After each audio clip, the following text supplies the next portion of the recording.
ایک بار حضرت صلی اللہ علیہ وسلم لوگوں میں بیٹھے ہوئے ان سے باتیں کر رہے تھے۔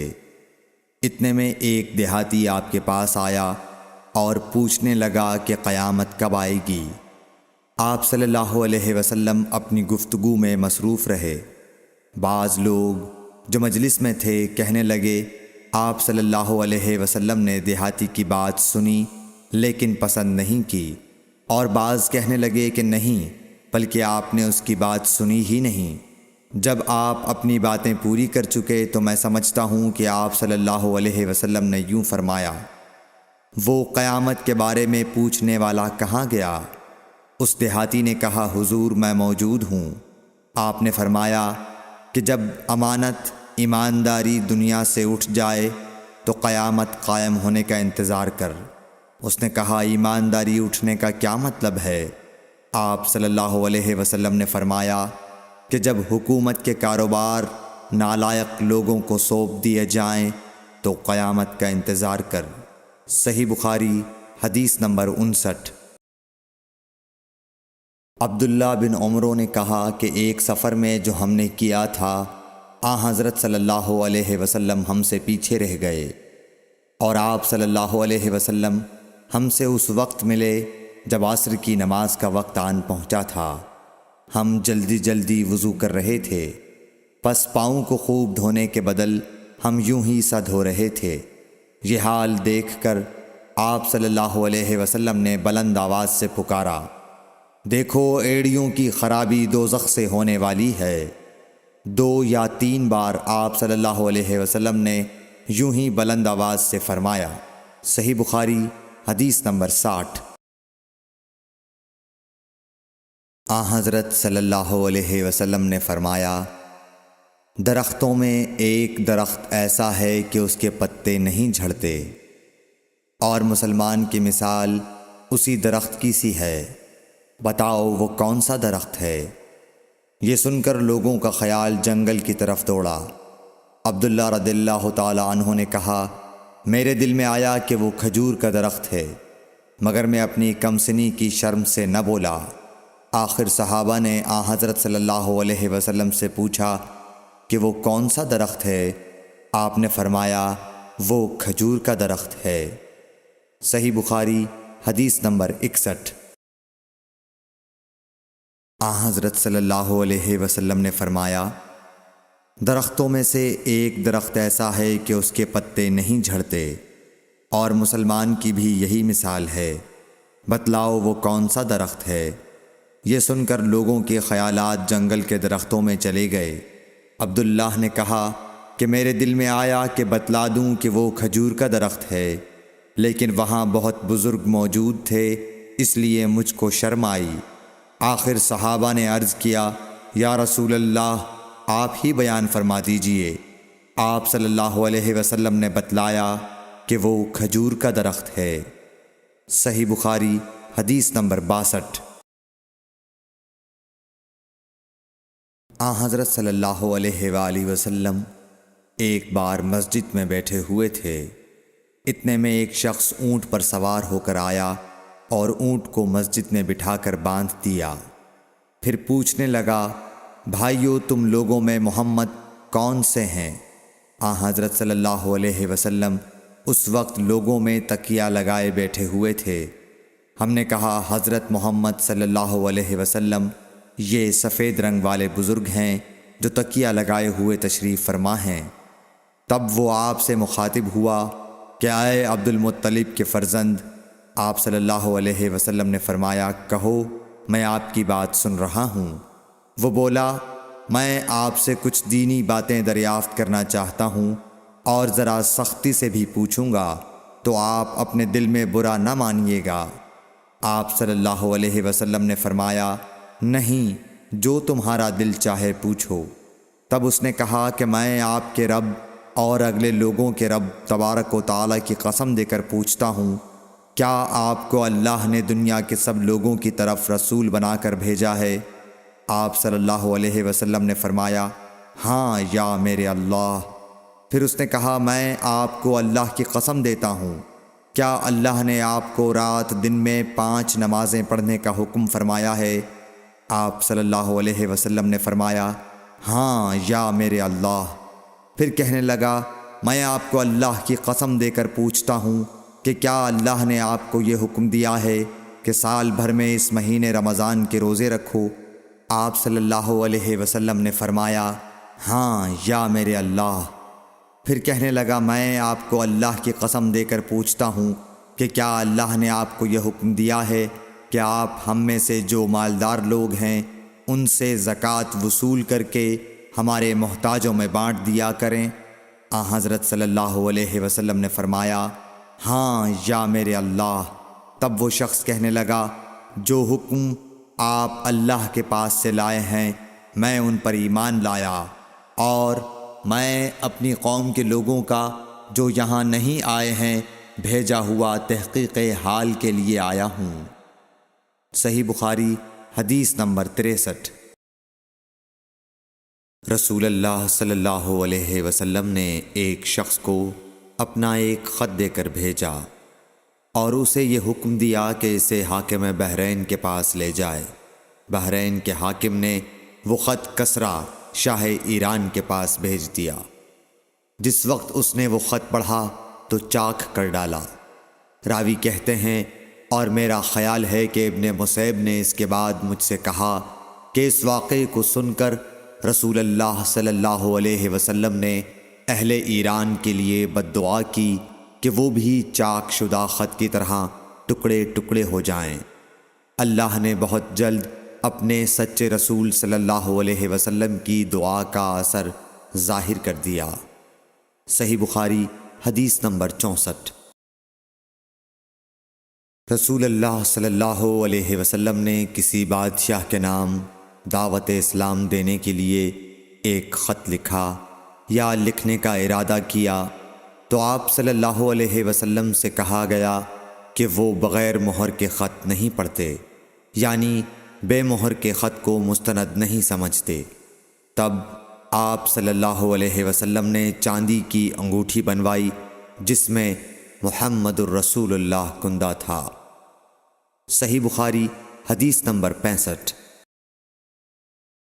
ایک مرتبہ رسول اللہ صلی اللہ علیہ وسلم مسجد میں تشریف فرما تھے اور لوگ آپ صلی اللہ علیہ وسلم کے ارد گرد بیٹھے ہوئے تھے کہ 3 آدمی وہاں آئے۔ ان میں سے 2 رسول اللہ صلی اللہ علیہ وسلم کے سامنے پہنچ گئے اور ایک واپس چلا گیا۔ پھر وہ دونوں رسول اللہ صلی اللہ علیہ وسلم کے سامنے کھڑے ہو گئے۔ اس کے بعد ان میں سے ایک نے جب مجلس میں ایک جگہ کچھ گنجائش دیکھی تو وہاں بیٹھ گیا، اور دوسرا اہل مجلس کے پیچھے بیٹھ گیا، اور تیسرا جو تھا وہ لوٹ گیا۔ تو جب رسول اللہ صلی اللہ علیہ وسلم اپنی گفتگو سے فارغ ہوئے تو صحابہ رضی اللہ عنہم سے فرمایا، کیا تمہیں 3 آدمیوں کے بارے میں نہ بتاؤں؟ تو سنو۔ ان میں سے ایک نے اللہ سے پناہ چاہی، اللہ نے اسے پناہ دی، اور دوسرے کو شرم آئی تو اللہ بھی اس سے شرمایا کہ اسے بھی بخش دیا، اور تیسرے شخص نے منہ موڑا، اللہ نے بھی اس سے منہ موڑ لیا۔ صحیح بخاری حدیث نمبر 66۔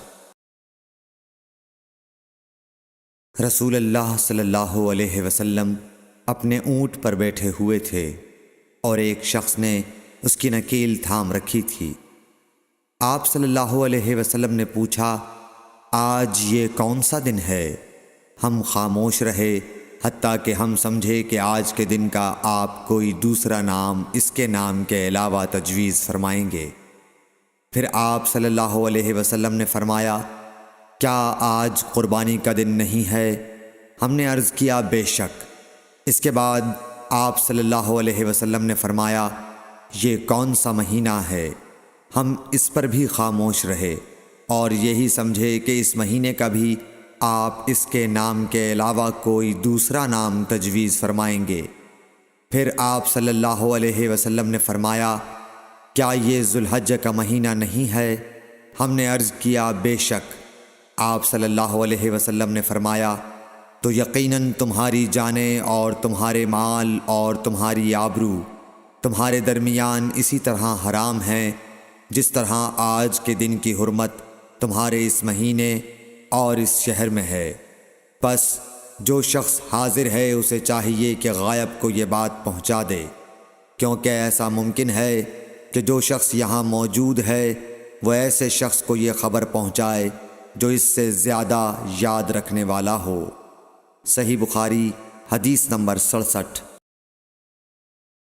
رسول اللہ صلی اللہ علیہ وسلم نے ہمیں نصیحت فرمانے کے لیے کچھ دن مقرر کر دیے تھے، اس ڈر سے کہ کہیں ہم کبھی دخاطر نہ ہو جائیں۔ صحیح بخاری حدیث نمبر 68۔ آپ صلی اللہ علیہ وآلہ وسلم نے فرمایا، آسانی کرو اور سختی نہ کرو، اور خوش کرو اور نفرت نہ دلاؤ۔ صحیح بخاری حدیث نمبر 69۔ عبداللہ ابن مسعود ہر جمعرات کے دن لوگوں کو وعظ سنایا کرتے تھے۔ ایک آدمی نے ان سے کہا، اے ابو عبد الرحمن، میں چاہتا ہوں کہ تم ہمیں ہر روز وعظ سنایا کرو۔ انہوں نے فرمایا، تو سن لو کہ مجھے اس امر سے کوئی چیز مانع ہے تو یہ کہ میں یہ بات پسند نہیں کرتا کہ کہیں تم تنگ نہ ہو جاؤ، اور میں وعظ میں تمہاری فرصت کا وقت تلاش کیا کرتا ہوں، جیسا کہ رسول اللہ صلی اللہ علیہ وسلم اس خیال سے کہ ہم کبھی دخاطر نہ ہو جائیں وعظ کے لیے ہمارے اوقات فرصت کا خیال رکھتے تھے۔ صحیح بخاری حدیث نمبر 70۔ رسول اللہ صلی اللہ علیہ وسلم نے فرمایا، جس شخص کے ساتھ اللہ تعالی بھلائی کا ارادہ کرے اسے دین کی سمجھ عنایت فرما دیتا ہے، اور میں تو محض تقسیم کرنے والا ہوں، دینے والا تو اللہ ہی ہے، اور یہ امت ہمیشہ اللہ کے حکم پر قائم رہے گی، اور جو شخص ان کی مخالفت کرے گا انہیں نقصان نہیں پہنچا سکے گا یہاں تک کہ اللہ کا حکم قیامت آ جائے اور یہ عالم فنا ہو جائے۔ صحیح بخاری حدیث نمبر 71۔ عبداللہ بن عمر رضی اللہ تعالی عنہ کہتے تھے کہ ہم رسول اللہ صلی اللہ علیہ وسلم کی خدمت میں حاضر تھے کہ آپ صلی اللہ علیہ وسلم کے پاس کھجور کا ایک گابھا لایا گیا۔ اسے دیکھ کر آپ نے فرمایا کہ درختوں میں ایک درخت ایسا ہے اس کی مثال مسلمان کی طرح ہے۔ ابن عمر کہتے ہیں کہ یہ سن کر میں نے ارادہ کیا کہ عرض کروں کہ وہ درخت کھجور کا ہے، مگر چونکہ میں سب میں چھوٹا تھا اس لیے خاموش رہا۔ پھر رسول اللہ صلی اللہ علیہ وسلم نے خود ہی فرمایا کہ وہ کھجور ہے۔ صحیح بخاری حدیث نمبر 72۔ رسول اللہ صلی اللہ علیہ وسلم کا ارشاد ہے کہ حسد صرف دو باتوں میں جائز ہے، ایک تو اس شخص کے بارے میں جسے اللہ نے دولت دی ہو اور وہ اس دولت کو راہ حق میں خرچ کرنے پر بھی قدرت رکھتا ہو، اور ایک اس شخص کے بارے میں جسے اللہ نے حکمت کی دولت سے نوازا ہو اور وہ اس کے ذریعے سے فیصلہ کرتا ہو اور لوگوں کو اس حکمت کی تعلیم دیتا ہو۔ صحیح بخاری حدیث نمبر 73۔ رسول اللہ صلی اللہ علیہ وآلہ وسلم نے فرمایا، ایک دن حضرت موسیٰ علیہ السلام بنی اسرائیل کی ایک جماعت میں بیٹھے ہوئے تھے کہ اتنے میں ایک شخص آیا اور اس نے آپ سے پوچھا، کیا آپ جانتے ہیں کہ دنیا میں کوئی آپ سے بڑھ کر عالم موجود ہے؟ حضرت موسیٰ علیہ السلام نے فرمایا، نہیں۔ اس پر اللہ تعالیٰ نے حضرت موسیٰ علیہ السلام کے پاس وحی بھیجی کہ ہاں، ہمارا بندہ خضر ہے جس کا علم تم سے زیادہ ہے۔ حضرت موسیٰ علیہ السلام نے اللہ سے دریافت کیا کہ خضر علیہ السلام سے ملنے کی کیا صورت ہے؟ اللہ تعالیٰ نے ایک مچھلی کو ان سے ملاقات کی علامت قرار دیا اور ان سے کہہ دیا کہ جب تم اس مچھلی کو گم کر دو تو واپس لوٹ جاؤ، تب خضر سے تمہاری ملاقات ہوگی۔ تب موسیٰ علیہ السلام چلے اور دریا میں مچھلی کی علامت تلاش کرتے رہے۔ اس وقت ان کے ساتھی نے کہا، جب ہم پتھر کے پاس تھے کیا آپ نے دیکھا تھا میں اس وقت مچھلی کا کہنا بھول گیا اور شیطان ہی نے مجھے اس کا ذکر بھلا دیا۔ موسیٰ علیہ السلام نے کہا اسی مقام کی ہمیں تلاش تھی۔ تب وہ اپنے نشانات قدم پر پچھلے پاؤں باتیں کرتے ہوئے لوٹے۔ وہاں انہوں نے خضر علیہ السلام کو پایا۔ پھر ان کا وہی قصہ ہے جو اللہ نے اپنی کتاب قرآن میں بیان کیا ہے۔ صحیح بخاری حدیث نمبر 74۔ حضرت ابن عباس رضی اللہ تعالی عنہ نے فرمایا کہ ایک مرتبہ رسول اللہ صلی اللہ علیہ وآلہ وسلم نے مجھے سینے سے لگا لیا اور دعا دیتے ہوئے فرمایا کہ اے اللہ اسے علم کتاب قرآن عطا فرمائیو۔ صحیح بخاری حدیث نمبر 75۔ عبداللہ بن عباس رضی اللہ تعالی عنہ نے فرمایا کہ میں ایک مرتبہ گدھی پر سوار ہو کر چلا۔ اس زمانے میں میں بلوغ کے قریب تھا۔ رسول اللہ صلی اللہ علیہ وسلم منی میں نماز پڑھ رہے تھے اور آپ کے سامنے دیوار کی آڑ نہ تھی، تو میں بعض صفوں کے سامنے سے گزرا اور گدھی کو چھوڑ دیا۔ وہ چرنے لگی، جبکہ میں صف میں شامل ہو گیا، مگر کسی نے مجھے اس بات پر ٹوکا نہیں۔ صحیح بخاری حدیث نمبر 76۔ محمود بن ربی فرماتے ہیں کہ مجھے یاد ہے کہ ایک مرتبہ رسول اللہ صلی اللہ علیہ وسلم نے ایک ڈول سے منہ میں پانی لے کر میرے چہرے پر کلی فرمائی اور میں اس وقت 5 سال کا تھا۔ صحیح بخاری حدیث نمبر 77۔ حضور اکرم صلی اللہ علیہ وآلہ وسلم نے فرمایا کہ ایک بار حضرت موسیٰ علیہ السلام بنی اسرائیل کی ایک جماعت میں تھے کہ اتنے میں ایک شخص آیا اور کہنے لگا کیا آپ جانتے ہیں کہ دنیا میں آپ سے بھی بڑھ کر کوئی عالم موجود ہے؟ حضرت موسیٰ علیہ السلام نے فرمایا کہ نہیں۔ تب اللہ تعالیٰ نے حضرت موسیٰ علیہ السلام پر وحی نازل کی کہ ہاں ہمارا بندہ خضر علم میں تم سے بڑھ کر ہے۔ تو حضرت موسیٰ علیہ السلام نے ان سے ملنے کی راہ دریافت کی۔ اس وقت اللہ تعالیٰ نے ان سے ملاقات کے لیے مچھلی کو نشانی قرار دیا اور ان سے کہہ دیا کہ جب تم مچھلی کو نہ پاؤ تو لوٹ جانا، تم خضر سے ملاقات کر لوگے۔ حضرت موسیٰ علیہ السلام دریا میں مچھلی کے نشان کا انتظار کرتے رہے۔ تب ان کے خادم نے ان سے کہا کیا آپ نے دیکھا تھا کہ جب ہم پتھر کے پاس تھے تو میں وہاں مچھلی بھول گیا اور مجھے شیطان ہی نے غافل کر دیا؟ حضرت موسیٰ علیہ السلام نے کہا کہ ہم اسی مقام کے تو متلاشی تھے۔ تب وہ اپنے قدموں کے نشانوں پر باتیں کرتے ہوئے واپس لوٹے۔ وہاں خضر علیہ السلام کو انہوں نے پایا۔ پھر ان کا قصہ وہی ہے جو اللہ تعالیٰ نے اپنی کتاب میں بیان فرمایا ہے۔ صحیح بخاری حدیث نمبر 78۔ آپ صلی اللہ علیہ وآلہ وسلم نے فرمایا کہ اللہ تعالیٰ نے مجھے جس علم و ہدایت کے ساتھ بھیجا ہے اس کی مثال زبردست بارش کی سی ہے جو زمین پر خوب برسے۔ بعض زمین جو صاف ہوتی ہے وہ پانی کو پی لیتی ہے اور بہت بہت سبزہ اور گھاس اگاتی ہے، اور بعض زمین جو سخت ہوتی ہے وہ پانی کو روک لیتی ہے۔ اس سے اللہ تعالیٰ لوگوں کو فائدہ پہنچاتا ہے، وہ اس سے سیراب ہوتے ہیں اور سیراب کرتے ہیں۔ اور کچھ اور زمین کے بعض خطوں پر پانی پڑتا ہے جو بالکل چٹیل میدان ہوتے ہیں، نہ پانی روکتے ہیں اور نہ ہی سبزہ اگاتے ہیں۔ تو یہ اس شخص کی مثال ہے جو دین میں سمجھ پیدا کرے اور نفع دے۔ اس کو وہ چیز جس کے ساتھ میں مبعوث کیا گیا ہوں اس نے علم دین سیکھا اور سکھایا، اور اس شخص کی مثال جس نے سر نہیں اٹھایا یعنی توجہ نہیں کی اور جو ہدایت دے کر میں بھیجا گیا ہوں اسے قبول نہیں کیا۔ صحیح بخاری حدیث نمبر 79۔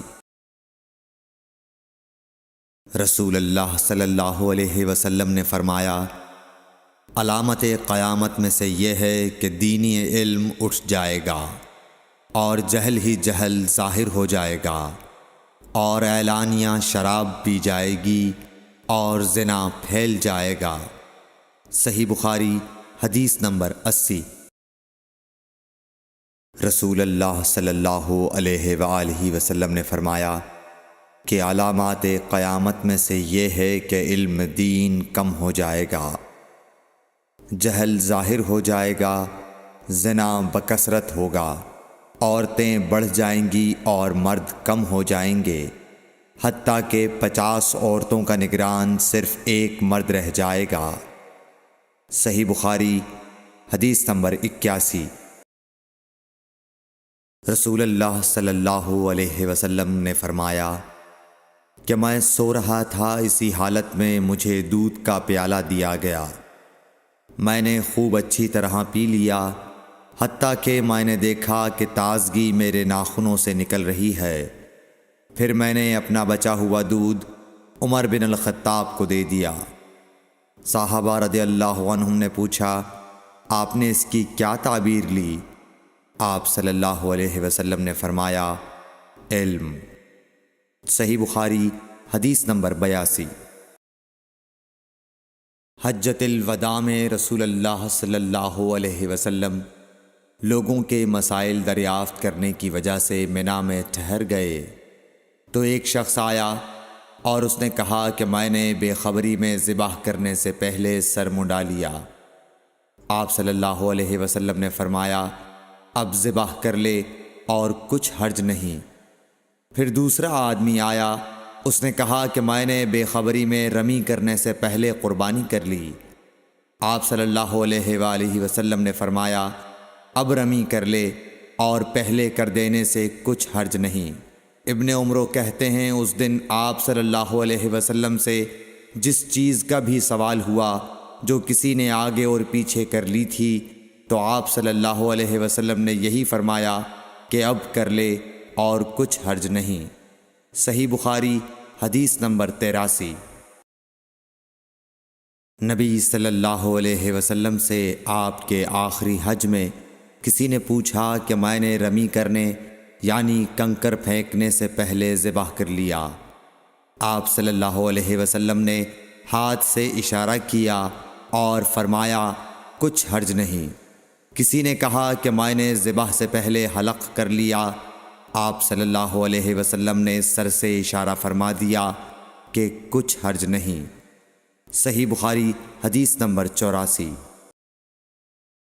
آپ صلی اللہ علیہ وسلم نے فرمایا کہ ایک وقت ایسا آئے گا کہ جب علم اٹھا لیا جائے گا، جہالت اور فتنے پھیل جائیں گے اور حرج بڑھ جائے گا۔ آپ سے پوچھا گیا کہ یا رسول اللہ، حرج سے کیا مراد ہے؟ آپ صلی اللہ علیہ وسلم نے اپنے ہاتھ کو حرکت دے کر فرمایا، اس طرح گویا آپ صلی اللہ علیہ وسلم نے اس سے قتل مراد لیا۔ صحیح بخاری حدیث نمبر 85۔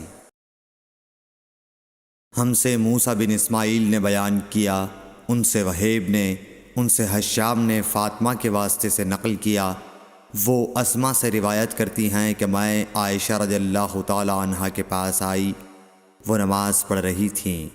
میں نے کہا، لوگوں کا کیا حال ہے؟ تو انہوں نے آسمان کی طرف اشارہ کیا، یعنی سورج کو گہن لگا ہے۔ اتنے میں لوگ نماز کے لیے کھڑے ہو گئے۔ حضرت عائشہ رضی اللہ تعالی عنہا نے کہا، اللہ پاک ہے۔ میں نے کہا، کیا یہ گہن کوئی خاص نشانی ہے؟ انہوں نے سر سے اشارہ کیا، یعنی ہاں۔ پھر میں بھی نماز کے لیے کھڑی ہو گئی، حتیٰ کہ مجھے غش آنے لگا تو میں اپنے سر پر پانی ڈالنے لگی۔ پھر نماز کے بعد رسول اللہ صلی اللہ علیہ وسلم نے اللہ تعالیٰ کی تعریف کی اور اس کی صفت بیان فرمائی۔ پھر فرمایا، جو چیز مجھے پہلے دکھلائی نہیں گئی تھی، آج وہ سب اس جگہ میں نے دیکھ لی، یہاں تک کہ جنت اور دوزخ کو بھی دیکھ لیا، اور مجھ پر یہ وحی کی گئی کہ تم اپنی قبروں میں آزمائے جاؤ گے۔ مثل یا قرب کا کون سا لفظ؟ حضرت اسما نے فرمایا، میں نہیں جانتی۔ فاطمہ کہتی ہیں، یعنی فتنہ دجال کی طرح آزمائے جاؤ گے۔ کہا جائے گا قبر کے اندر کہ تم اس آدمی کے بارے میں کیا جانتے ہو؟ تو جو صاحب ایمان یا صاحب یقین ہوگا، کون سا لفظ فرمایا حضرت اسما نے؟ مجھے یاد نہیں۔ وہ کہے گا وہ محمد اللہ کے رسول صلی اللہ علیہ وسلم ہیں، جو ہمارے پاس اللہ کی ہدایت اور دلیلیں لے کر آئے، تو ہم نے ان کو قبول کر لیا اور ان کی پیروی کی۔ وہ محمد صلی اللہ علیہ وسلم ہیں۔ 3 بار اسی طرح کہے گا، پھر اس سے کہہ دیا جائے گا کہ آرام سے سو جا، بے شک ہم نے جان لیا کہ تو محمد صلی اللہ علیہ وسلم پر یقین رکھتا تھا۔ اور بہرحال منافق یا شکی آدمی، میں نہیں جانتی کہ ان میں سے کون سا لفظ حضرت اسما نے استعمال کیا۔ تو وہ منافق یا شکی آدمی کہے گا کہ جو لوگوں کو میں نے کہتے سنا، میں نے بھی وہی کہہ دیا، باقی میں کچھ نہیں جانتا۔ صحیح بخاری حدیث نمبر 86۔ قبیلہ عبد القیس کا وفد رسول اللہ صلی اللہ علیہ وسلم کی خدمت میں آیا۔ آپ صلی اللہ علیہ وسلم نے دریافت کیا کہ کون سا وفد آیا ہے یا یہ کون لوگ ہیں؟ انہوں نے کہا ربیعہ خاندان کے لوگ ہیں۔ آپ صلی اللہ علیہ وسلم نے فرمایا کہ مبارک ہو قوم کو آنا، یا مبارک ہو اس وفد کو جو کبھی نہ رسوا ہو نہ شرمندہ ہو۔ اس کے بعد انہوں نے عرض کیا کہ ہم ایک دور دراز کونے سے آپ کے پاس آئے ہیں، اور ہمارے اور آپ کے درمیان کفار مضر کا قبیلہ پڑتا ہے۔ اس کے خوف کی وجہ سے ہم حرمت والے مہینوں کے علاوہ اور ایام میں نہیں آ سکتے، اس لیے ہمیں کوئی ایسی قطعی بات بتلا دیجئے کہ جس کی ہم اپنے پیچھے رہ جانے والے لوگوں کو خبر دے دیں، اور اس کی وجہ سے ہم جنت میں داخل ہو سکیں۔ تو آپ صلی اللہ علیہ وسلم نے انہیں 4 باتوں کا حکم دیا اور 4 سے روک دیا۔ اول انہیں حکم دیا کہ ایک اللہ پر ایمان لائیں۔ پھر فرمایا کہ کیا تم جانتے ہو کہ ایک اللہ پر ایمان لانے کا کیا مطلب ہے؟ انہوں نے عرض کیا اللہ اور اس کا رسول زیادہ جانتے ہیں۔ آپ صلی اللہ علیہ وسلم نے فرمایا ایک اللہ پر ایمان لانے کا مطلب یہ ہے کہ اس بات کا اقرار کرنا کہ اللہ کے سوا کوئی معبود نہیں، اور یہ کہ محمد صلی اللہ علیہ وسلم اللہ کے سچے رسول ہیں، اور نماز قائم کرنا، زکوٰۃ ادا کرنا، اور ماہ رمضان کے روزے رکھنا، اور یہ کہ تم مال غنیمت سے 5واں حصہ ادا کرو، اور 4 چیزوں سے منع فرمایا، دبا، حنتم، مزفت کے استعمال سے۔ اور چوتھی چیز کے بارے میں شعبہ کہتے ہیں کہ ابو حمزہ بسا اوقات نقیر کہتے تھے اور بسا اوقات مقیر۔ اس کے بعد رسول اللہ صلی اللہ علیہ وسلم نے فرمایا کہ ان باتوں کو یاد رکھو اور اپنے پیچھے رہ جانے والوں کو بھی ان کی خبر کر دو۔ صحیح بخاری حدیث نمبر 87۔ عقبہ نے ابو احاب بن عزیز کی لڑکی سے نکاح کیا تو ان کے پاس ایک عورت آئی اور کہنے لگی کہ میں نے عقبہ کو اور جس سے اس کا نکاح ہوا ہے اس کو دودھ پلایا ہے۔ یہ سن کر عقبہ نے کہا مجھے نہیں معلوم کہ تو نے مجھے دودھ پلایا ہے، نہ تو نے کبھی مجھے بتایا ہے۔ تب سوار ہو کر رسول اللہ صلی اللہ علیہ وسلم کی خدمت میں مدینہ منورہ حاضر ہوئے اور آپ سے اس کے متعلق دریافت کیا تو آپ صلی اللہ علیہ وسلم نے فرمایا کس طرح تم اس لڑکی سے رشتہ رکھو گے، حالانکہ اس کے متعلق یہ کہا گیا۔ تب عقبہ بن حارث نے اس لڑکی کو چھوڑ دیا اور اس نے دوسرا خاوند کر لیا۔ صحیح بخاری حدیث نمبر 88۔ حضرت عمر سے روایت ہے کہ میں اور میرا ایک انصاری پڑوسی دونوں اطراف مدینہ کے ایک گاؤں بنی امیہ بن زید میں رہتے تھے، جو مدینے کے پورب کی طرف بلند گاؤں میں سے ہے۔ ہم دونوں باری باری حضرت صلی اللہ علیہ وسلم کی خدمت شریف میں حاضر ہوا کرتے تھے۔ ایک دن وہ آتا، ایک دن میں آتا۔ جس دن میں آتا اس دن کی وحی کی اور رسول اللہ صلی اللہ علیہ وسلم کی فرمودہ دیگر باتوں کی اس کو خبر دے دیتا تھا، اور جب وہ آتا تو وہ بھی اسی طرح کرتا۔ تو ایک دن وہ میرا انصاری ساتھی اپنی باری کے روز حاضر خدمت ہوا۔ جب واپس آیا تو اس نے میرا دروازہ بہت زور سے کھٹکھٹایا اور میرے بارے میں پوچھا، کیا عمر یہاں ہیں؟ میں گھبرا کر اس کے پاس آیا۔ وہ کہنے لگا کہ ایک بڑا معاملہ پیش آ گیا ہے، یعنی رسول اللہ صلی اللہ علیہ وسلم نے اپنی بیویوں کو طلاق دے دی ہے۔ پھر میں اپنی بیٹی حفصہ کے پاس گیا، وہ رو رہی تھی۔ میں نے پوچھا، کیا تمہیں رسول اللہ صلی اللہ علیہ وسلم نے طلاق دے دی ہے؟ وہ کہنے لگی، میں نہیں جانتی۔ پھر میں نبی کی خدمت میں حاضر ہوا۔ میں نے کھڑے کھڑے کہا کہ آپ نے اپنی بیویوں کو طلاق دے دی ہے؟ آپ صلی اللہ علیہ وسلم نے فرمایا، نہیں، یہ افواہ غلط ہے۔ تب میں نے تعجب سے کہا، اللہ اکبر، اللہ بہت بڑا ہے۔ صحیح بخاری حدیث نمبر 89۔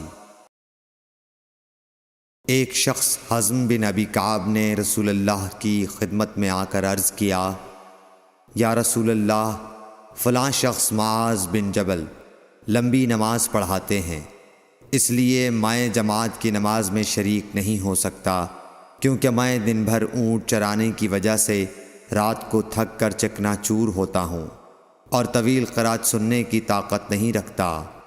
ابو مسعود راوی کہتے ہیں کہ اس دن سے زیادہ میں نے کبھی رسول اللہ صلی اللہ علیہ وسلم کو وعظ کے دوران اتنا غضبناک نہیں دیکھا۔ آپ صلی اللہ علیہ وسلم نے فرمایا، اے لوگو، تم ایسی شدت اختیار کر کے لوگوں کو دین سے نفرت دلانے لگے ہو۔ سن لو، جو شخص لوگوں کو نماز پڑھائے تو وہ ہلکی پڑھائے، کیونکہ ان میں بیمار، کمزور اور حاجت والے سبھی قسم کے لوگ ہوتے ہیں۔ صحیح بخاری حدیث نمبر 90۔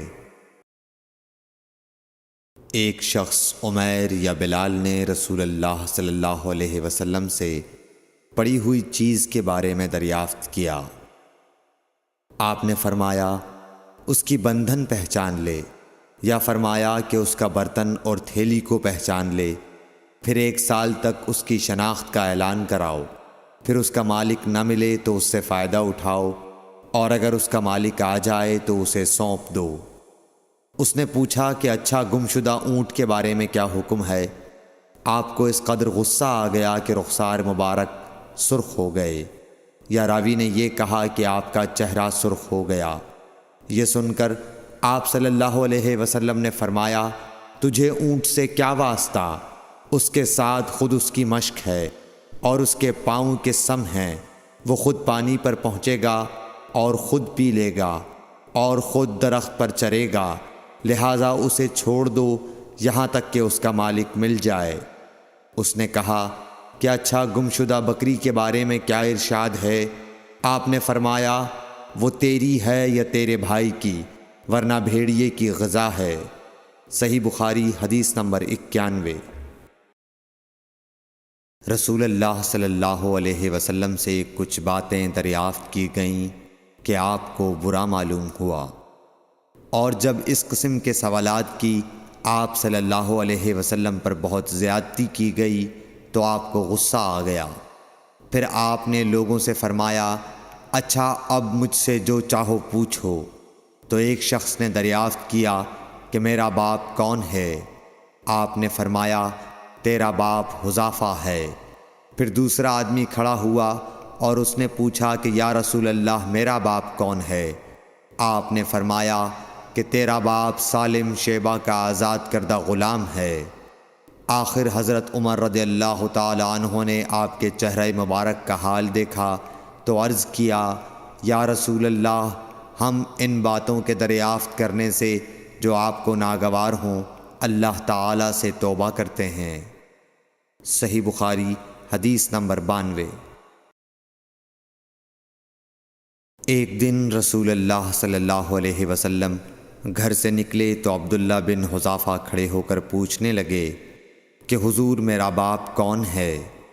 آپ نے فرمایا، حذافہ۔ پھر آپ نے بار بار فرمایا کہ مجھ سے پوچھو۔ تو حضرت عمر رضی اللہ عنہ نے دو زانو ہو کر عرض کیا کہ ہم اللہ کے رب ہونے پر، اسلام کے دین ہونے اور محمد صلی اللہ علیہ وسلم کے نبی ہونے پر راضی ہیں، اور یہ جملہ 3 مرتبہ دہرایا۔ پھر یہ سن کر رسول اللہ صلی اللہ علیہ وسلم خاموش ہو گئے۔ صحیح بخاری حدیث نمبر 93۔ نبی اکرم صلی اللہ علیہ وآلہ وسلم جب سلام کرتے تو 3 بار سلام کرتے، اور جب کوئی کلمہ ارشاد فرماتے تو اسے 3 بار دہراتے، یہاں تک کہ خوب سمجھ لیا جاتا۔ صحیح بخاری حدیث نمبر 94۔ رسول اللہ صلی اللہ علیہ وسلم جب کوئی کلمہ ارشاد فرماتے تو اسے 3 بار لوٹاتے، یہاں تک کہ خوب سمجھ لیا جاتا، اور جب کچھ لوگوں کے پاس آپ تشریف لاتے اور انہیں سلام کرتے تو 3 بار سلام کرتے۔ صحیح بخاری حدیث نمبر 95۔ عبداللہ بن عمر رضی اللہ عنہ کہتے ہیں کہ ایک سفر میں رسول اللہ صلی اللہ علیہ وسلم ہم سے پیچھے رہ گئے، پھر آپ ہمارے قریب پہنچے تو عصر کی نماز کا وقت ہو چکا تھا یا تنگ ہو گیا تھا، اور ہم وضو کر رہے تھے۔ ہم اپنے پیروں پر پانی کا ہاتھ پھیرنے لگے تو آپ نے بلند آواز سے فرمایا کہ آگ کے عذاب سے ان ایڑیوں کی جو خشک رہ جائیں خرابی ہے۔ یہ 2 مرتبہ فرمایا یا 3 مرتبہ؟ صحیح بخاری حدیث نمبر 96۔ رسول اللہ صلی اللہ علیہ وسلم نے فرمایا کہ 3 شخص ہیں جن کے لیے دگنا اجر ہے۔ ایک وہ جو اہل کتاب سے ہو اور اپنے نبی پر اور محمد صلی اللہ علیہ وسلم پر ایمان لائے۔ دوسرے وہ غلام جو اپنے آقا اور اللہ دونوں کا حق ادا کرے۔ اور تیسرے وہ آدمی جس کے پاس کوئی لونڈی ہو جس سے شباشی کرتا ہے، اور اس کو تربیت دے تو اچھی تربیت دے، تعلیم دے تو عمدہ دے، پھر اسے آزاد کر کے اس سے نکاح کر لے تو اس کے لیے دگنا اجر ہے۔ صحیح بخاری حدیث نمبر 97۔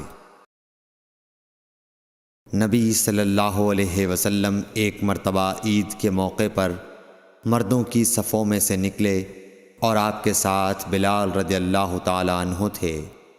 آپ کو خیال ہوا عورتوں کو خطبہ اچھی طرح نہیں سنائی دیا، تو آپ نے انہیں علیحدہ نصیحت فرمائی اور صدقے کا حکم دیا۔ یہ واز سن کر کوئی عورت بالی اور کوئی عورت انگوٹھی ڈالنے لگی، اور بلال رضی اللہ تعالیٰ عنہ اپنے کپڑے کے دامن میں یہ چیزیں لینے لگے۔ صحیح بخاری حدیث نمبر 98۔ حضرت ابو ہریرہ رضی اللہ تعالیٰ عنہ نے عرض کیا، یا رسول اللہ، قیامت کے دن آپ کی شفاعت سے سب سے زیادہ سعادت کسے ملے گی؟ تو رسول اللہ صلی اللہ علیہ وسلم نے فرمایا، اے ابو ہریرہ، مجھے یقین تھا کہ تم سے پہلے کوئی اس کے بارے میں مجھ سے دریافت نہیں کرے گا، کیونکہ میں نے حدیث کے متعلق تمہاری حرص دیکھ لی تھی۔ سنو، قیامت کے دن سب سے زیادہ فیضیاب میری شفاعت سے وہ شخص ہوگا جو سچے دل سے یا سچے جی سے لا الہ الا اللہ کہے گا۔ صحیح بخاری حدیث نمبر 99۔ رسول اللہ صلی اللہ علیہ وآلہ وسلم نے فرمایا کہ اللہ علم کو اس طرح نہیں اٹھا لے گا کہ اس کو بندوں سے چھین لے، بلکہ وہ پختہ کار علماء کو موت دے کر علم اٹھائے گا، حتیٰ کہ جب کوئی عالم باقی نہیں رہے گا تو لوگ جاہلوں کو سردار بنا لیں گے، ان سے سوالات کیے جائیں گے اور وہ بغیر علم کے جواب دیں گے، اس لیے خود بھی گمراہ ہوں گے اور لوگوں کو بھی گمراہ کریں گے۔ صحیح بخاری حدیث نمبر 100۔ عورتوں نے رسول اللہ صلی اللہ علیہ وسلم سے کہا کہ آپ سے فائدہ اٹھانے میں مرد ہم سے آگے بڑھ گئے ہیں، اس لیے آپ اپنی طرف سے ہمارے واعظ کے لیے بھی کوئی دن خاص فرما دیں۔ تو آپ صلی اللہ علیہ وسلم نے ان سے ایک دن کا وعدہ فرما لیا۔ اس دن عورتوں سے آپ نے ملاقات کی اور انہیں واعظ فرمایا اور مناسب احکام سنائے۔ جو کچھ آپ صلی اللہ علیہ وسلم نے ان سے فرمایا تھا اس میں یہ بات بھی تھی کہ جو کوئی عورت تم میں سے اپنے 3 لڑکے آگے بھیج دے گی تو وہ اس کے لیے دوزخ سے پناہ بن جائیں گے۔ اس پر ایک عورت نے کہا اگر 2 بچے بھیج دے؟ آپ نے فرمایا ہاں، اور 2 کا بھی یہ حکم ہے۔ صحیح بخاری حدیث نمبر 101۔ حضور اکرم صلی اللہ علیہ وآلہ وسلم نے فرمایا کہ ایسے 3 بچے جو ابھی بلوغت کو نہ پہنچے ہوں۔ صحیح بخاری حدیث نمبر 102۔ نبی کریم صلی اللہ علیہ وسلم نے فرمایا کہ جس سے حساب لیا گیا اسے عذاب کیا جائے گا۔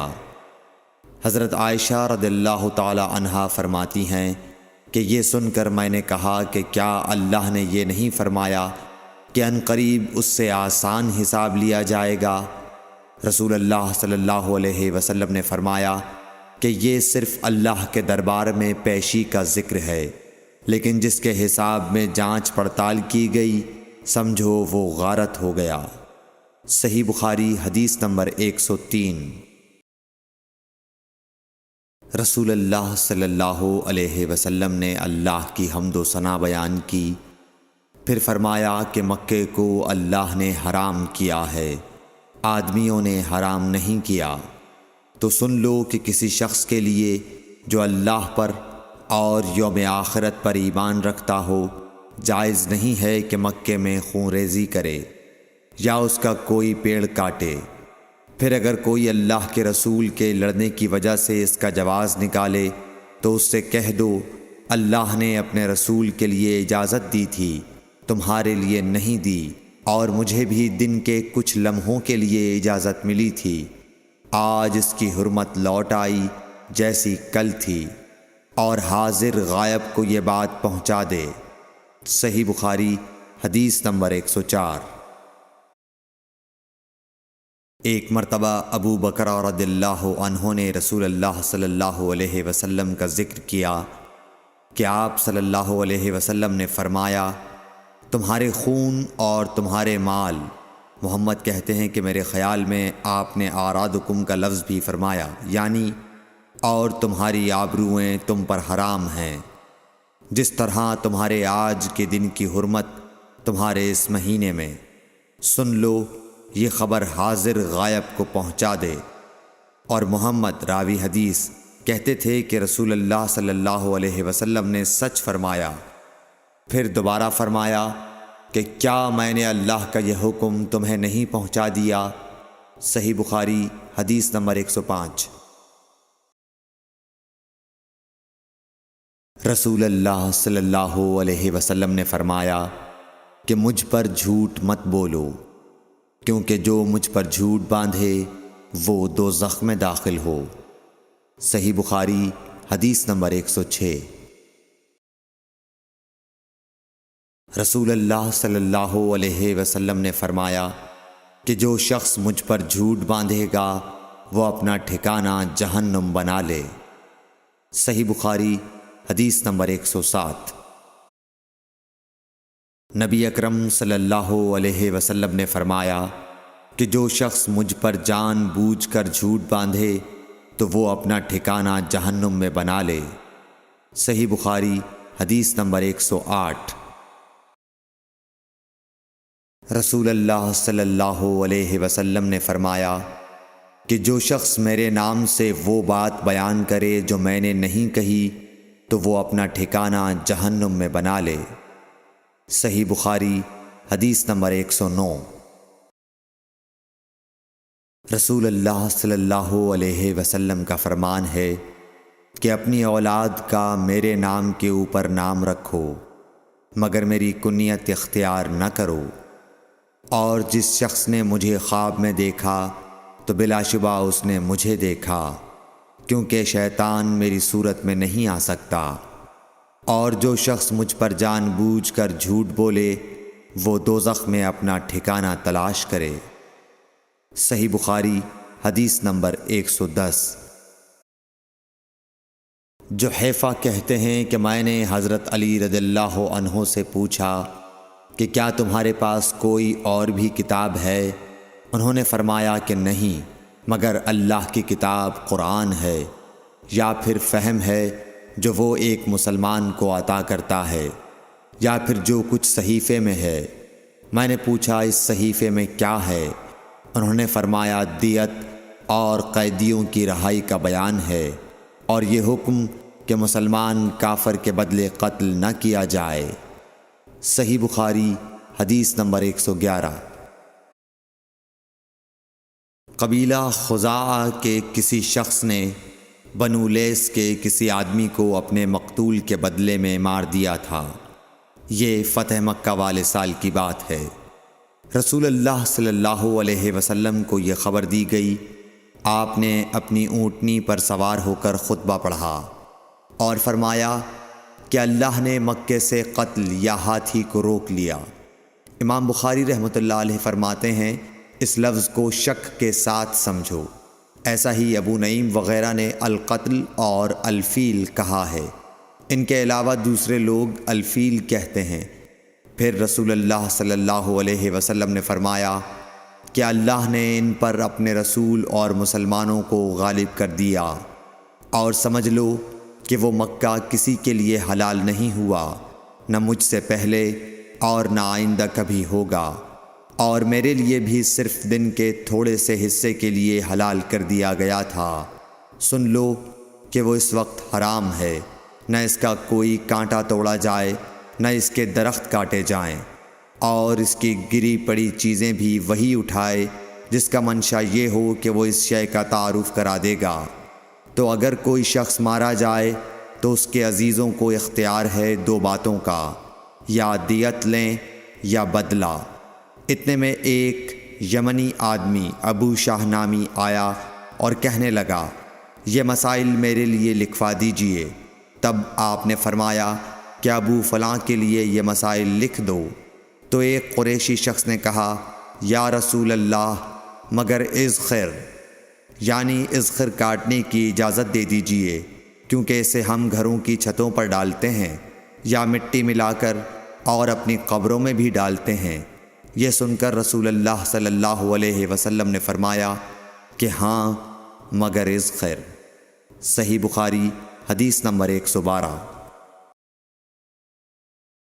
وہب بن منبح کے بھائی کہتے ہیں کہ میں نے حضرت ابو ہریرہ رضی اللہ تعالی عنہ کو کہتے ہوئے سنا کہ رسول اللہ صلی اللہ علیہ وسلم کے صحابہ میں عبداللہ بن عمر رضی اللہ عنہ کے علاوہ مجھ سے زیادہ کوئی حدیث بیان کرنے والا نہیں تھا، مگر وہ لکھ لیا کرتے تھے اور میں لکھتا نہیں تھا۔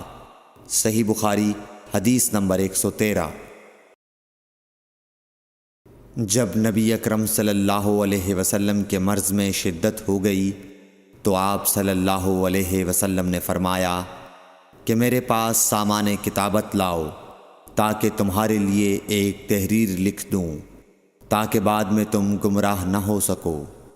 اس پر حضرت عمر رضی اللہ عنہ نے لوگوں سے کہا کہ اس وقت آپ صلی اللہ علیہ وسلم پر تکلیف کا غلبہ ہے، اور ہمارے پاس اللہ کی کتاب قرآن موجود ہے جو ہمیں ہدایت کے لیے کافی ہے۔ اس پر لوگوں کی رائے مختلف ہو گئی اور شور و غل زیادہ ہونے لگا۔ آپ صلی اللہ علیہ وسلم نے فرمایا میرے پاس سے اٹھ کھڑے ہو، میرے پاس جھگڑنا ٹھیک نہیں۔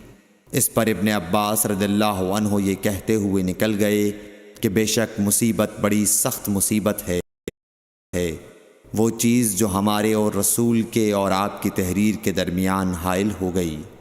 صحیح بخاری حدیث نمبر 114۔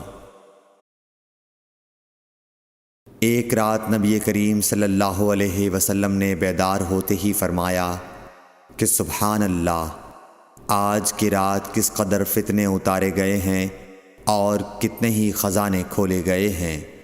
ان حجرے والیوں کو جگاؤ، کیونکہ بہت سی عورتیں جو دنیا میں باریک کپڑا پہننے والی ہیں وہ آخرت میں ننگی ہوں گی۔ صحیح بخاری حدیث نمبر 115۔ حضرت عبداللہ بن عمر رضی اللہ عنہ نے فرمایا کہ آخر عمر میں ایک دفعہ رسول اللہ صلی اللہ علیہ وسلم نے ہمیں عشاء کی نماز پڑھائی۔ جب آپ نے سلام پھیرا تو کھڑے ہو گئے اور فرمایا کہ تمہاری آج کی رات وہ ہے کہ اس رات سے 100 برس کے آخر تک کوئی شخص جو زمین پر ہے وہ باقی نہیں رہے گا۔ صحیح بخاری حدیث نمبر 116۔ حضرت عبداللہ بن عباس رضی اللہ تعالی عنہ فرماتے ہیں کہ ایک رات میں اپنی خالہ میمونہ بنت حارث زوجہ نبی کریم صلی اللہ علیہ وسلم کے پاس گزاری، اور نبی کریم صلی اللہ علیہ وسلم اس دن ان کی رات میں انہی کے گھر تھے۔ آپ صلی اللہ علیہ وسلم نے عشاء کی نماز مسجد میں پڑھی، پھر گھر تشریف لائے اور 4 رکعت نماز نفل پڑھ کر آپ سو گئے۔ پھر اٹھے اور فرمایا کہ ابھی تک یہ لڑکا سو رہا ہے یا اسی جیسا لفظ فرمایا۔ پھر آپ نماز پڑھنے کھڑے ہو گئے اور میں بھی وضو کر کے آپ کی بائیں جانب کھڑا ہو گیا، تو آپ صلی اللہ علیہ وسلم نے مجھے دائیں جانب کھڑا کر لیا۔ تب آپ نے 5 رکعت پڑھیں، پھر 2 پڑھیں، پھر آپ سو گئے یہاں تک کہ میں نے آپ کے خراٹے کی آواز سنی۔ پھر آپ کھڑے ہو کر نماز کے لیے باہر تشریف لے آئے۔ صحیح بخاری حدیث نمبر 117۔ حضرت ابو ہریرہ رضی اللہ تعالیٰ عنہ کہتے ہیں کہ لوگ کہتے ہیں کہ ابو ہریرہ بہت حدیثیں بیان کرتے ہیں، اور میں کہتا ہوں کہ قرآن میں 2 آیتیں نہ ہوتیں تو میں کوئی حدیث بیان نہ کرتا۔ پھر یہ آیت پڑھی جس کا ترجمہ یہ ہے، جو لوگ اللہ کی نازل کی ہوئی دلیلوں اور آیتوں کو چھپاتے ہیں، آخر آیت رحیم تک۔ واقعہ یہ ہے کہ ہمارے مہاجرین بھائی تو بازار کی خرید و فروخت میں لگے رہتے تھے، اور انصار بھائی اپنی جائیدادوں میں مشغول رہتے، اور ابو ہریرہ رسول اللہ صلی اللہ علیہ وسلم کے ساتھ جی بھر کر رہتا، تاکہ آپ کی رفاقت میں شکم پوری سے بھی بے فکری رہے، اور ان مجلسوں میں حاضر رہتا جن مجلسوں میں دوسرے حاضر نہ ہوتے، اور وہ باتیں محفوظ رکھتا جو دوسرے محفوظ نہیں رکھ سکتے تھے۔ صحیح بخاری حدیث نمبر 118۔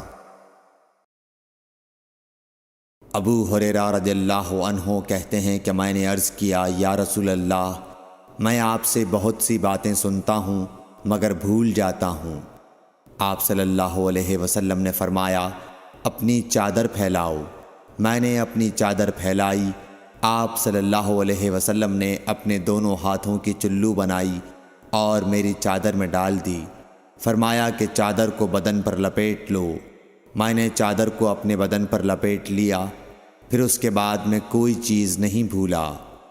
صحیح بخاری حدیث نمبر 119۔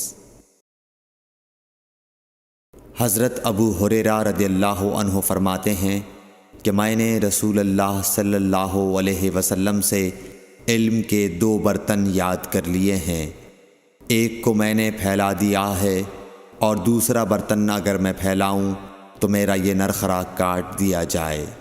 صحیح بخاری حدیث نمبر 120۔ نبی اکرم صلی اللہ علیہ وسلم نے حجۃ الوداع میں فرمایا کہ لوگوں کو بالکل خاموش کر دو تاکہ وہ خوب سن لیں۔ پھر فرمایا، لوگوں میرے بعد پھر کافر مت بن جانا کہ ایک دوسرے کی گردن مارنے لگو۔ صحیح بخاری حدیث نمبر 121۔ رسول اللہ صلی اللہ علیہ وسلم نے فرمایا کہ ایک روز موسیٰ علیہ السلام نے کھڑے ہو کر بنی اسرائیل میں خطبہ دیا تو آپ سے پوچھا گیا کہ لوگوں میں سب سے زیادہ صاحب علم کون ہے؟ انہوں نے فرمایا کہ میں ہوں۔ اس وجہ سے اللہ کا غصہ ان پر ہوا کہ انہوں نے علم کو خدا کے حوالے کیوں نہ کر دیا۔ تب اللہ نے ان کی طرف وحی بھیجی کہ میرے بندوں میں سے ایک بندہ دریاؤں کے سنگم پر ہے جہاں فارس اور روم کے سمندر ملتے ہیں، وہ تجھ سے زیادہ عالم ہے۔ موسیٰ علیہ السلام نے کہا کہ اے پروردگار، میری ان سے ملاقات کیسے ہو؟ حکم ہوا کہ ایک مچھلی زنبیل میں رکھ لو، پھر جہاں تم اس مچھلی کو گم کر دو گے تو وہ بندہ تمہیں وہیں ملے گا۔ تب موسیٰ علیہ السلام چلے اور ساتھ اپنے خادم یوشع بن نون کو لے لیا، اور انہوں نے زنبیل میں مچھلی رکھ لی۔ جب ایک پتھر کے پاس پہنچے دونوں اپنے سر اس پر رکھ کر سو گئے اور مچھلی زنبیل سے نکل کر دریا میں اپنی راہ بناتی چلی گئی۔ اور یہ بات موسیٰ علیہ السلام اور ان کے ساتھی کے لیے بے حد تعجب کی تھی۔ پھر دونوں باقی رات اور دن میں جتنا وقت باقی تھا چلتے رہے۔ جب صبح ہوئی موسیٰ علیہ السلام نے خادم سے کہا، ہمارا ناشتہ لاؤ، اس سفر میں ہم نے کافی تکلیف اٹھائی ہے۔ اور موسیٰ علیہ السلام بالکل نہیں تھکے تھے، مگر جب اس جگہ سے آگے نکل گئے جہاں تک انہیں جانے کا حکم ملا تھا، تب ان کے خادم نے کہا کہ کیا آپ نے دیکھا تھا کہ جب ہم صخرہ کے پاس ٹھہرے تھے تو میں مچھلی کا ذکر بھول گیا۔ بقول بعض صخرہ کے نیچے آب حیات تھا، وہ اس مچھلی پر پڑا اور وہ زندہ ہو کر بقدرت الہی دریا میں چل دی۔ یہ سن کر موسیٰ علیہ السلام بولے کہ یہی وہ جگہ ہے جس کی ہمیں تلاش تھی، تو وہ پچھلے پاؤں واپس ہو گئے۔ جب پتھر تک پہنچے تو دیکھا کہ ایک شخص کپڑا اوڑھے ہوئے موجود ہے۔ موسیٰ علیہ السلام نے انہیں سلام کیا۔ خضر نے کہا کہ تمہاری سرزمین میں سلام کہاں؟ پھر موسیٰ علیہ السلام نے کہا کہ میں موسیٰ ہوں۔ خضر بولے کہ بنی اسرائیل کے موسیٰ؟ انہوں نے جواب دیا ہاں۔ پھر کہا کہ کیا میں آپ کے ساتھ چل سکتا ہوں تاکہ آپ مجھے ہدایت کی وہ باتیں بتلاؤ جو اللہ نے خاص آپ ہی کو سکھلائی ہیں؟ خضر بولے کہ تم میرے ساتھ صبر نہیں کر سکو گے۔ اے موسیٰ، مجھے اللہ نے ایسا علم دیا ہے جسے تم نہیں جانتے، اور تم کو جو علم دیا ہے اسے میں نہیں جانتا۔ اس پر موسیٰ علیہ السلام نے کہا کہ خدا نے چاہا تو آپ مجھے صابر پاؤ گے، اور میں کسی بات میں آپ کی نافرمانی نہیں کروں گا۔ پھر دونوں دریا کے کنارے کنارے پیدل چلے۔ ان کے پاس کوئی کشتی نہ تھی کہ ایک کشتی ان کے سامنے سے گزری تو کشتی والوں سے انہوں نے کہا کہ ہمیں بٹھا لو۔ خضر کو انہوں نے پہچان لیا اور بغیر کرائے کے سوار کر لیا۔ اتنے میں ایک چڑیا آئی اور کشتی کے کنارے پر بیٹھ گئی۔ پھر سمندر میں اس نے ایک یا دو چونچیں ماری۔ اسے دیکھ کر خضر بولے کہ اے موسیٰ، میرے اور تمہارے علم نے اللہ کے علم میں سے اتنا ہی کم کیا ہوگا جتنا اس چڑیا نے سمندر کے پانی سے۔ پھر خضر نے کشتی کے تختوں میں سے ایک تختہ نکال ڈالا۔ موسیٰ علیہ السلام نے کہا کہ ان لوگوں نے تو ہمیں کرایہ لیے بغیر مفت میں سوار کیا، اور آپ نے ان کی کشتی کی لکڑی اکھاڑ ڈالی تاکہ یہ ڈوب جائیں۔ خضر بولے کہ کیا میں نے نہیں کہا تھا کہ تم میرے ساتھ صبر نہیں کر سکو گے؟ اس پر موسیٰ علیہ السلام نے جواب دیا کہ بھول پر میری گرفت نہ کرو۔ موسیٰ علیہ السلام نے بھول کر یہ پہلا اعتراض کیا تھا۔ پھر دونوں چلے۔ کشتی سے اتر کر ایک لڑکا بچوں کے ساتھ کھیل رہا تھا۔ خضر نے اوپر سے اس کا سر پکڑ کر ہاتھ سے اسے الگ کر دیا۔ موسیٰ علیہ السلام بول پڑے، کیا آپ نے ایک بے گناہ بچے کو بغیر کسی جانی حق کے مار ڈالا؟ غضب ہو گیا۔ خضر بولے کہ میں نے تم سے نہیں کہا تھا کہ تم میرے ساتھ صبر نہیں کر سکو گے؟ ابن عیینہ کہتے ہیں کہ اس کلام میں پہلے سے زیادہ تاکید ہے، کیونکہ پہلے کلام میں لفظ لکا نہیں کہا تھا، اس میں لکا زائد کیا، جس سے تاکید ظاہر ہے۔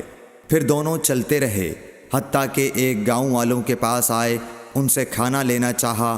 انہوں نے کھانا کھلانے سے انکار کر دیا۔ انہوں نے وہیں دیکھا کہ ایک دیوار اسی گاؤں میں گرنے کے قریب تھی۔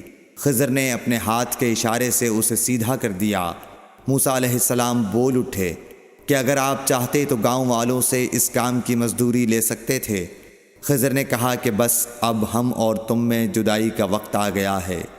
جناب محبوب کبریا رسول اللہ صلی اللہ علیہ وسلم فرماتے ہیں کہ اللہ موسیٰ علیہ السلام پر رحم کرے۔ ہماری تمنا تھی کہ موسیٰ علیہ السلام کچھ دیر اور صبر کرتے تو مزید واقعات ان دونوں کے بیان کیے جاتے اور ہمارے سامنے روشنی میں آتے، مگر حضرت موسیٰ علیہ السلام کی عجلت نے اس علم لدنی کے سلسلے کو جلد ہی منقطع کرا دیا۔ صحیح بخاری حدیث نمبر 122۔ ایک شخص رسول اللہ صلی اللہ علیہ وسلم کی خدمت اقدس میں حاضر ہوا اور اس نے عرض کیا، یا رسول اللہ، اللہ کی راہ میں لڑائی کی کیا صورت ہے؟ کیونکہ ہم میں سے کوئی غصے کی وجہ سے اور کوئی غیرت کی وجہ سے جنگ کرتا ہے۔ تو آپ صلی اللہ علیہ وسلم نے اس کی طرف سر اٹھایا، اور سر اس لیے اٹھایا کہ پوچھنے والا کھڑا ہوا تھا۔ پھر آپ صلی اللہ علیہ وسلم نے فرمایا، جو اللہ کے کلمے کو سر بلند کرنے کے لیے لڑے وہ اللہ کی راہ میں لڑتا ہے۔ صحیح بخاری حدیث نمبر 123۔ رسول اللہ صلی اللہ علیہ وآلہ وسلم سے رمی کے وقت پوچھا جا رہا تھا تو ایک شخص نے عرض کیا، یا رسول اللہ، میں نے رمی سے قبل قربانی کر لی۔ آپ صلی اللہ علیہ وسلم نے فرمایا، اب رمی کر لو، کچھ حرج نہیں ہوا۔ دوسرے نے کہا، یا رسول اللہ، میں نے قربانی سے پہلے سر منڈا لیا۔ آپ صلی اللہ علیہ وسلم نے فرمایا، اب قربانی کر لو، کچھ حرج نہیں۔ اس وقت جس چیز کے بارے میں جو آگے پیچھے ہو گئی تھی آپ سے پوچھا گیا، آپ صلی اللہ علیہ وسلم نے یہی جواب دیا، اب کر لو، کچھ حرج نہیں۔ صحیح بخاری حدیث نمبر 124۔ حضرت عبداللہ بن مسعود رضی اللہ تعالی عنہ کہتے ہیں کہ ایک مرتبہ میں رسول کریم صلی اللہ علیہ وسلم کے ساتھ مدینے کے کھنڈرات میں چل رہا تھا، اور آپ کھجور کی چھڑی پر سہارا دے کر چل رہے تھے، تو کچھ یہودیوں کا ادھر سے گزر ہوا۔ ان میں سے ایک نے دوسرے سے کہا کہ آپ سے روح کے بارے میں کچھ پوچھو۔ ان میں سے کسی نے کہا، مت پوچھو، ایسا نہ ہو کہ وہ کوئی ایسی بات کہہ دیں جو تمہیں ناگوار ہو۔ مگر ان میں سے بعض نے کہا کہ ہم ضرور پوچھیں گے۔ پھر ایک شخص نے کھڑے ہو کر کہا، اے ابو القاسم، روح کیا چیز ہے؟ آپ نے خاموشی اختیار فرمائی۔ میں نے دل میں کہا کہ آپ پر وحی آ رہی ہے، اس لیے میں کھڑا ہو گیا۔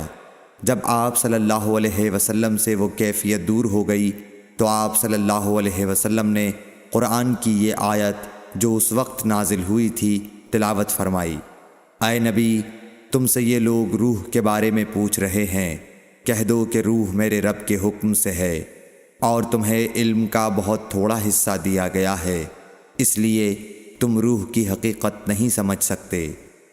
صحیح بخاری حدیث نمبر 125۔ رسول اللہ صلی اللہ علیہ وآلہ وسلم نے ارشاد فرمایا کہ اے عائشہ، اگر تیری قوم دور جاہلیت کے ساتھ قریب نہ ہوتی بلکہ پرانی ہو گئی ہوتی، ابن زبیر نے کہا یعنی زمانہ کفر کے ساتھ قریب نہ ہوتی، تو میں کعبے کو توڑ دیتا اور اس کے لیے 2 دروازے بنا دیتا، ایک دروازے سے لوگ داخل ہوتے اور دوسرے دروازے سے باہر نکلتے۔ صحیح بخاری حدیث نمبر 126۔ حضرت علی رضی اللہ عنہ کا ارشاد ہے کہ لوگوں سے وہ باتیں کرو جنہیں وہ پہچانتے ہوں۔ کیا تمہیں یہ پسند ہے کہ لوگ اللہ اور اس کے رسول کو جھٹلا دیں؟ صحیح بخاری حدیث نمبر 127۔ ایک مرتبہ حضرت معاذ بن جبل رسول اللہ صلی اللہ علیہ وسلم کے پیچھے سواری پر سوار تھے۔ آپ نے فرمایا، اے معاذ، میں نے عرض کیا، حاضر ہوں یا رسول اللہ۔ آپ صلی اللہ علیہ وسلم نے دوبارہ فرمایا، اے معاذ، میں نے عرض کیا، حاضر ہوں اے اللہ کے رسول۔ آپ صلی اللہ علیہ وسلم نے 12 فرمایا، اے معاذ، میں نے عرض کیا، حاضر ہوں اے اللہ کے رسول۔ 3 بار ایسا ہوا۔ اس کے بعد آپ صلی اللہ علیہ وسلم نے فرمایا کہ جو شخص سچے دل سے اس بات کی گواہی دے کہ اللہ کے سوا کوئی معبود نہیں ہے اور محمد صلی اللہ علیہ وسلم اللہ کے سچے رسول ہیں، اللہ تعالیٰ اس کو دوزخ کی آگ پر حرام کر دیتا ہے۔ میں نے کہا، یا رسول اللہ، کیا اس بات سے لوگوں کو باخبر نہ کر دوں تاکہ وہ خوش ہو جائیں؟ آپ صلی اللہ علیہ وسلم نے فرمایا، اگر تم یہ خبر سناؤ گے تو لوگ اس پر بھروسہ کر بیٹھیں گے اور عمل چھوڑ دیں گے۔ صحیح بخاری حدیث نمبر 128۔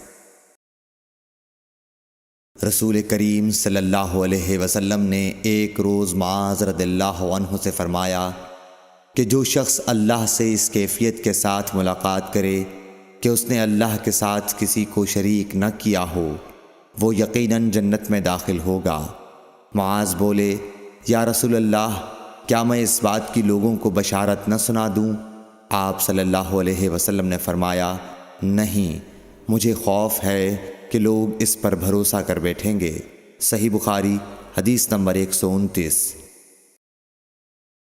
ام سلیم نامی ایک عورت رسول کریم صلی اللہ علیہ وسلم کی خدمت اقدس میں حاضر ہوئیں اور عرض کیا کہ یا رسول اللہ، اللہ تعالی حق بات بیان کرنے سے نہیں شرماتا، اس لیے میں پوچھتی ہوں کہ کیا احتلام سے عورت پر بھی غسل ضروری ہے؟ آپ صلی اللہ علیہ وسلم نے فرمایا کہ ہاں، جب عورت پانی دیکھ لے، یعنی کپڑے وغیرہ پر منی کا اثر معلوم ہو۔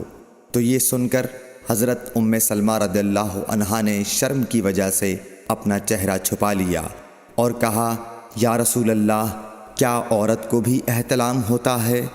آپ نے فرمایا، ہاں، تیرے ہاتھ خاک آلود ہوں، پھر کیوں اس کا بچہ اس کی صورت کے مشابہ ہوتا ہے؟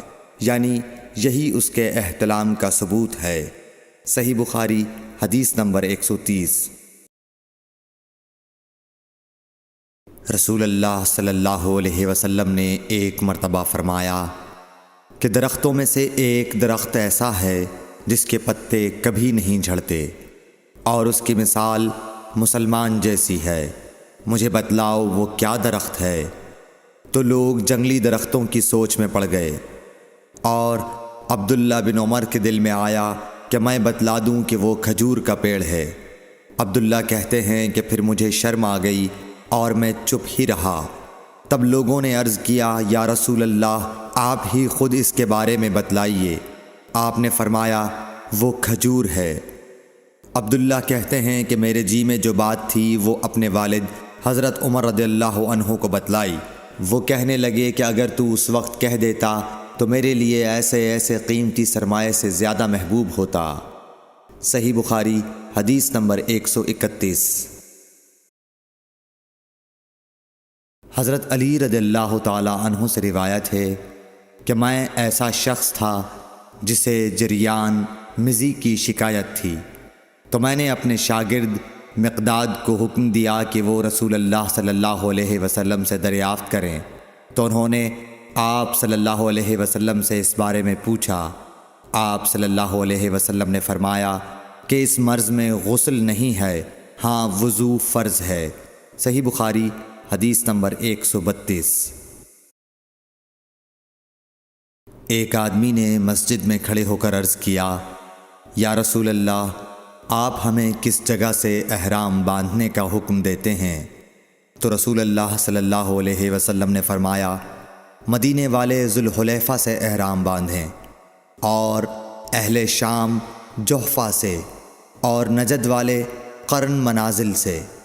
ابن عمر نے فرمایا کہ لوگوں کا خیال ہے کہ رسول اللہ صلی اللہ علیہ وسلم نے فرمایا کہ یمن والے یلملم سے احرام باندھیں، اور ابن عمر کہا کرتے تھے کہ مجھے یہ آخری جملہ رسول اللہ صلی اللہ علیہ وسلم سے یاد نہیں۔